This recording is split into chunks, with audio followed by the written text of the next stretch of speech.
Hello students, आज हम लोग पढ़ेंगे जो हमारा अगला वीडियो है।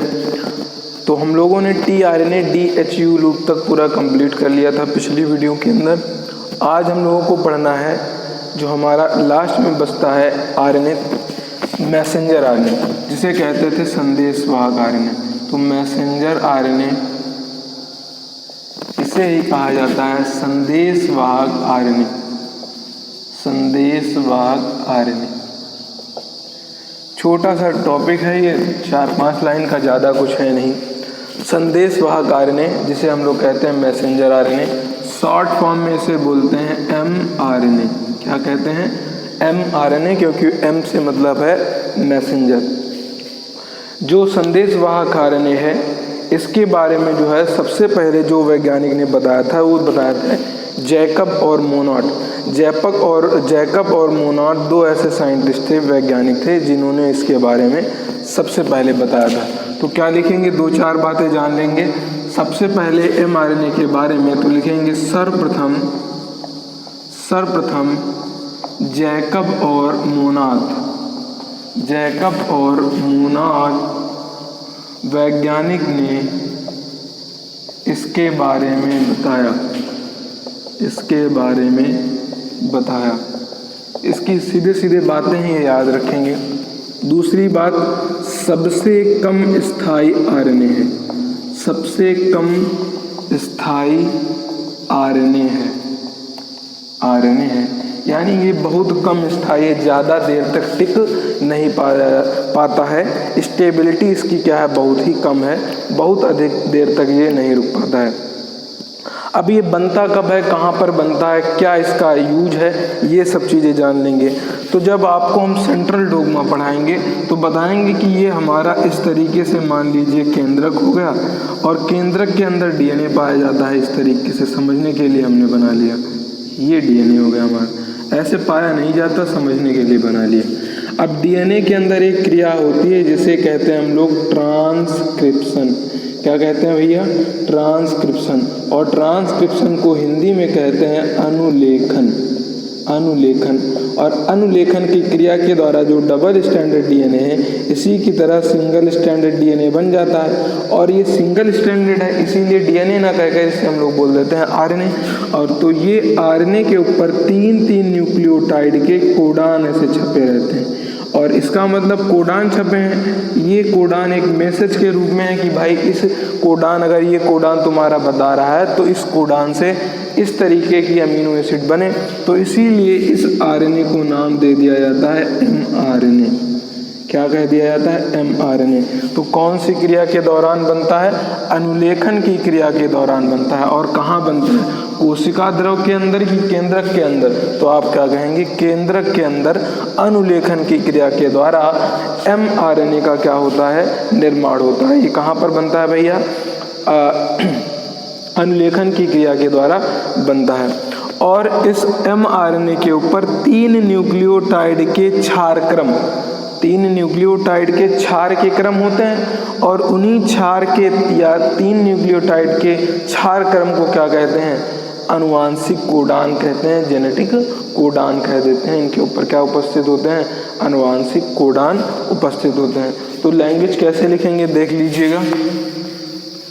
ये बात समझ में आ गई होगी, अनुलेखन के क्रिया के द्वारा बनना है। तो लिखेंगे यह केंद्रक के अंदर अनुलेखन की क्रिया के द्वारा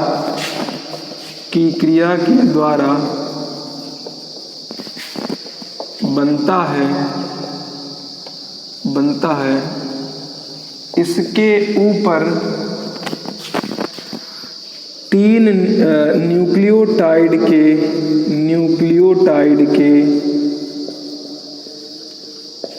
क्षार क्रम उपस्थित होते हैं, जिन्हें आनुवांशिक कोडान कहते हैं।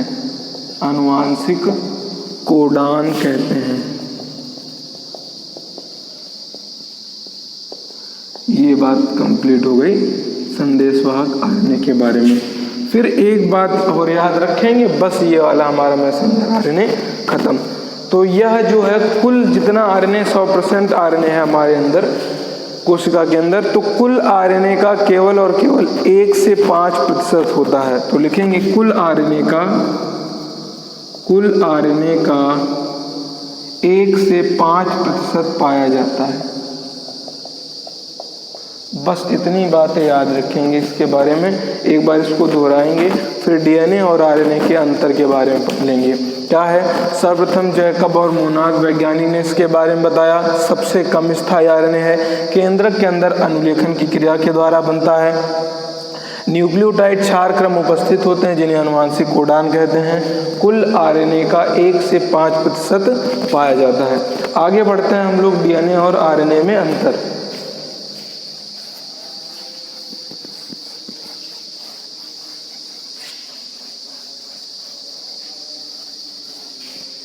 तो एक साइड हम लोग डालेंगे डीएनए और एक साइड आरएनए।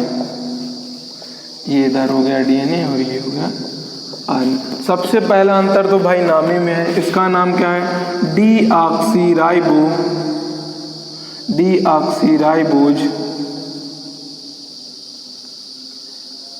Nucleic acid.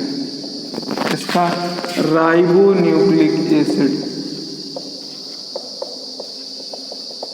एक अंतर यही हो गया। अब दूसरा अंतर, शुगर कौन कौन सी पाई जाती है, पेंटोज इसमें, पेंटोज इसमें, लेकिन इसमें डीऑक्सीराइबोज शुगर, इसमें राइबोज शुगर। तो लिखेंगे इसमें, हम केवल लिख रहे हैं, आप लोग लिख लीजिएगा लेंगे, इसमें डीऑक्सीराइबोज शुगर उपस्थित होती है, डीऑक्सीराइबोज शुगर, और इसमें केवल राइबोज शुगर उपस्थित होती है। तो नाम हो गया, दूसरा डीऑक्सीराइबोज हो गया।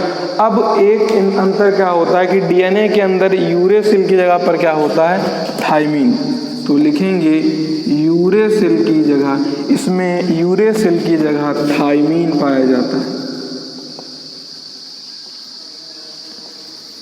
और यहाँ पर क्या लिखेंगे, जस्ट इसका अपोजिट, इसमें थाइमीन की जगह पर यूरेसिल पाया जाता है।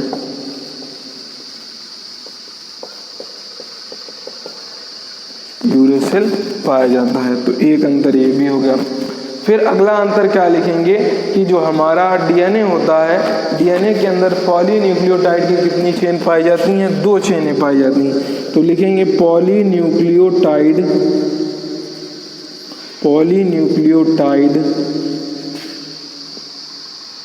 चेन 2 होती हैं, जबकि इसके अंदर कितनी होती है पॉलीन्यूक्लियोटाइड चेन, न्यूक्लियोटाइड चेन 1 होती।